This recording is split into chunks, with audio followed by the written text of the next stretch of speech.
Producer, we have the clip about what Watson thinks about his colleagues. Disappointed. You know who's to take over? You know who's to take over? Well, no, not speaking. We're not speaking. You know who's to take over? Mr. Duke, you are deflecting. No, but you know who's to take over? No, but no, we're not talking about Mr. Tickle. Oh, we had. They have lived through this a million times, you know. And I was warned about Celtic or them, you know.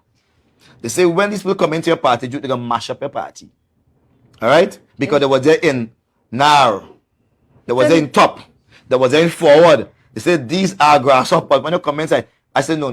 But then why did you trust them? No, listen to me. I'm a trusting person. I always believe that let person prove themselves. But the truth is. All right, so Mr. Duke, I mean, throughout this conversation and even a lot of your utterings, your Facebook Live videos, you have made some very disparaging remarks against your colleagues. Now, like what? Like what? You've called them quite a lot of names. Like what? Like what? I mean, because you've called them like a child and all those things. That's a disparaging name, a child? Christ said, unless do you not think that that's disrespectful of no. the people? Christ said, unless you become a child, you can enter in the kingdom of heaven. So you don't think any of those names are disrespectful? No, it's not disrespectful. All right. They simply speak of a particular station in life where I see them at. So I use that maybe as a simile, as a metaphor. It's not literal. They're big men. They're not literal children. But for the sake of making a point, bringing clarity, they use this form of a simile or as a metaphor. Is it true that you approached Mr. Ian Pollard for that position of Chief Secretary to sort of, overthrow Mr. Augustine? Is there any truth to that claim? Nope. Ian Pollard is a wild card. And fun enough that I saw in Ian Pollard what he didn't see himself. For Ashworth Jack, he was just an altar boy to run up and down and do his errands. Mm-hmm. For Vanilla Allen, he was the bagman, took the bag, drive the car, call it whatever. He was not political stock. He was of no political material. I saw Ian Pollard and I said, look, we could use you. I said, you are a good man. I feel I can lend my brand to your brand and let's win this. So you did not approach him in the past year? How could I? Look at me. Let's reason. You're an intelligent woman, Candace. If I have not approached the other persons to support him, how could I approach him? If I have not filed a no confidence motion so as to remove the chief secretary, how could I ask him to be chief secretary? He has to be a fool to think that I would ask him to be that. And so he's going around the place with pettiness, trying to act as if I want to oust Farley. I gave him the position since 2019. You were there at Magdalena, weren't you there? Yes. And we gave life to these young chaps. We gave life to them. Who was Dr. Faith? Who was YT? YT never ran for office. Who was Trevor James? Never ran for office. Who would have taken these persons up and run? Could they have formed their own party and be successful? Let me tell you. Ashworth Jack did a good job, but he failed. Right? Hochul Charles did a good job, but he failed. They got wiped out. And so we had the forwards come in. They failed too. They got wiped out. Do you think they could survive this? To lead politics in this country, you need to be a brand name. Farley, no brand. I personally entered the space when there was silence. 12-0. And I became the agitator. I became the voice of reasoning. And then we got 2 seats. Dr. Faith failed. I brought her in. That's the kind of person I am. I believe in people. I believe in persons who are just ordinary. I believe I can make ordinary persons extraordinary. So Dr. Faith, Farley, or all of them inside the group, they were simply persons who were unknown in the wider sphere of our society. Largely unknown. Farley was a school teacher, teaching 20 children, going to a church with about 15 members. Not a high-ranking official. Good? But I felt that Tobago needed young people. All right. So one of the things that people usually praise Watson Duke for is his choice of personnel. All right. They said that he's usually very adept at choosing the right person for the job. All right. That is what is coming out of the space. That is what I have heard over the past couple of years in his party. Mr. Watson Duke is very adept at choosing the right person for the job. Now, we are seeing that he may have, he's expressing his doubts that he may have misplaced his trust in some of his colleagues. And he spoke about Mr. Pollard, he spoke about Miss Certica Williams or as well. All right, so when we pitch it to Jason, what do you think was the mishap when it comes to his colleagues and trusting his colleagues to get the job done? I don't really understand that question. Mm-hmm. I will tell you what I think of the stuff that he said. Mm-hmm. It appears to me that Watson has a lot of disdain for just about everybody he was working with. It seems that way. I mean, he didn't call all of their names. Mm-hmm. It doesn't seem to me as though Watson thinks highly of any of these people. In fact, it seems as though he thinks he saved all of them. He made all of them into something. And the thing about this way that he's thinking, if you don't apply context to it, it may seem like more than it is. And here's what I mean by that. Watson is correct when he says that some of these people were not as popular as, say, him, or they weren't popular nationally. Yeah, that's correct. However, they were popular in the way he needed them to be popular. He needed Farley to be popular where Farley was so that he could win. He needed Faith to be popular where she was so that they could win. There are people who are popular in Trinidad among Trinidadians, but if they come to Tobago, they'll lose an election. Yeah. And that would be of no use to you as somebody who's trying to win an election. So when he starts talking about them not being that popular, and you sit there and you listen to him, you may think that he has a point, but he has absolutely no point, because they were popular in the way you needed them to be to get the result that you wanted to get, which is to win. And so he spends a lot of time trying to sort of downgrade these people, trying to make it seem as though these people weren't that valuable.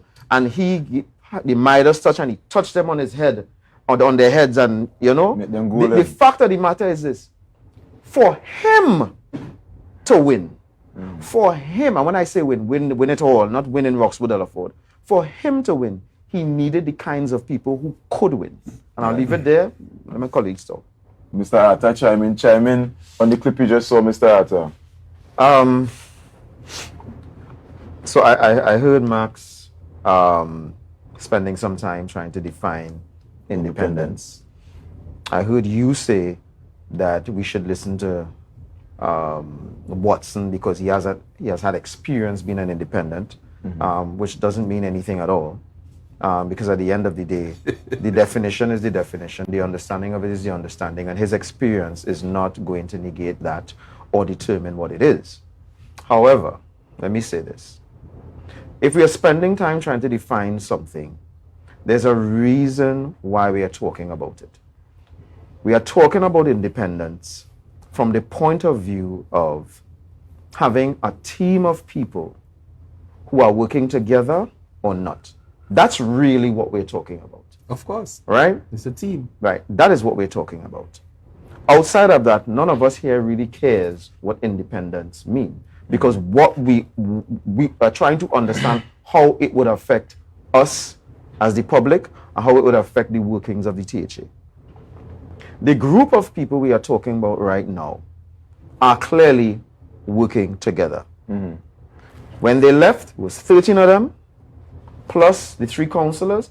Everybody left together, in unison, and they left Watson. That's one of the first things that they did, showing you a certain amount of togetherness. So when we sit here right now and keep talking about independence, This is only Duke saying that, eh? Yeah. Without understanding why we are talking about independence, it doesn't actually make any sense. Is anybody in the public right now disbelieving of the fact that the group is working together? I don't think anybody genuinely believes that they're not working together. They're still working together. They were working together yesterday and they resigned the PDP today and all of a sudden they're not working together. It's a bunch of nonsense. We're just putting noise into the space, and I'm trying to understand for whom that kind of thing is beneficial. Well, let me ask you this. What do you think about the statement he made about them being independents, they would be able to do whatever they see so fit. Again, But the evidence, doesn't show that. But hold a sec. Again, them doing what they want has nothing to do with them being classified as independent, them being classified as PDP, them being classified as whatever. He is the chief sec.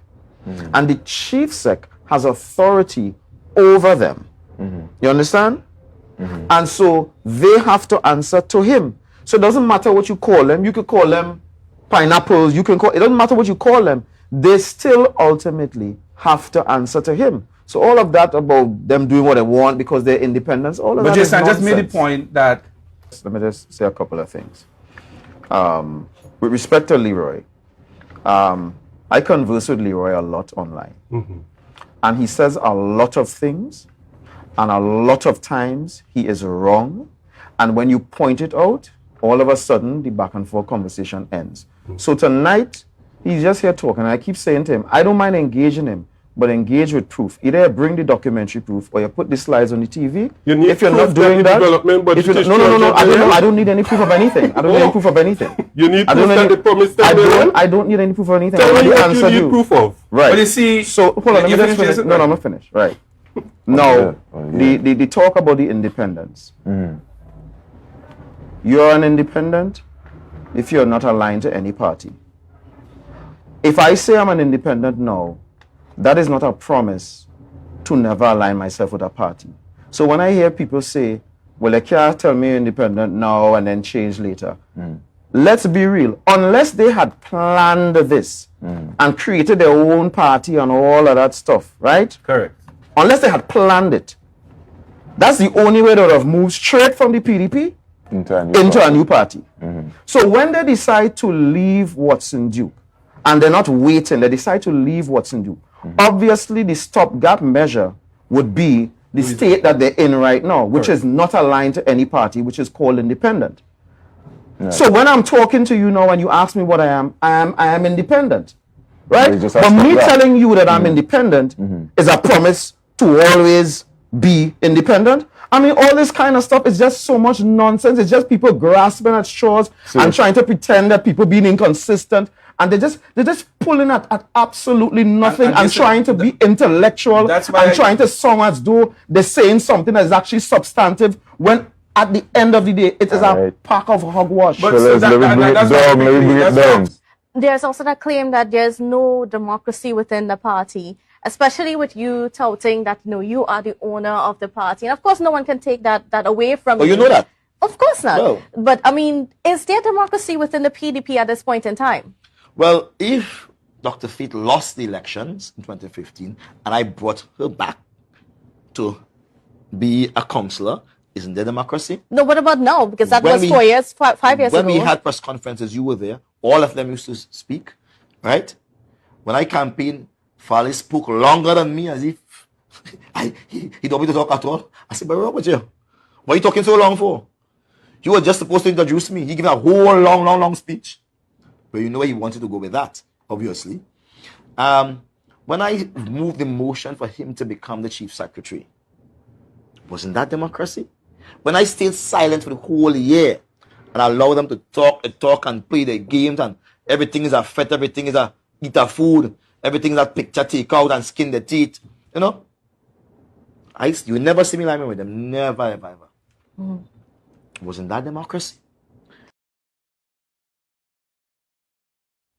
Was that democracy, and is there currently democracy in the PDP? We're going to start with Mr. Jason, and then we'll make our way around. Do you think that there's democracy, or what Mr. Duke was alluding to in the clip, there was democracy in the party at the time? I don't know if she was asking if there was democracy in the party at the time. I think she was asking about now. No. Okay. Right? And I mean, in one of the clips, it ends off, well, not ends off, it says owner, founder, blah, blah, blah. I mean, I thought that was like so ironic, in the clip. I mean, it literally kind of sort of sums up more than most likely what is going on within the party. I remember when I first heard that the deputy political leaders were removed. And I call a friend of mine, because I'm not in the party, right? I have friends in the party, you know, and I called and I was like, how is this possible? How could he just remove, you know? And he speaks of democracy. Right, and I'm like, but why would you all have agreed to something like that? You know? Particularly with somebody who is noted for being a little erratic. You know, it just didn't seem to me, given who the political leader was, to have a rule or a law like that within your party. And I'm saying law, you know, loosely. But it's kind of obvious to me that the kind of democracy that people would expect in an organization like that probably was not the case. And what you're seeing now is the fallout of that. I don't know how well constituted they were. I don't know, necessarily what the rules and regulations, were. But I will say this. It's not like the PNM right now. Everybody knows nobody owns the PNM, right? The person who started the PNM and who probably would have been given all the credit and so forth is long dead, right? I do think that even if it was possible to work something out or to stay and fight, that because this party was just formed and because this party is so closely aligned with a particular personality, that they would have run the risk of people constantly saying that you're fighting him for his thing, right? That's how I feel it would have gone down. And so for me, I actually think that the best thing for them to do is what they did, which is just leave. And hopefully this thing that you form eventually is going to be something that belongs to the people, so that nobody can say, if there's a fallout next time, that this is mine, and when I started it was me, my dog, and my brother, and all this kind of nonsense, and whatever the case would be. So that's how I think it should have gone down, just as it did, and I hope now that they move from strength to strength.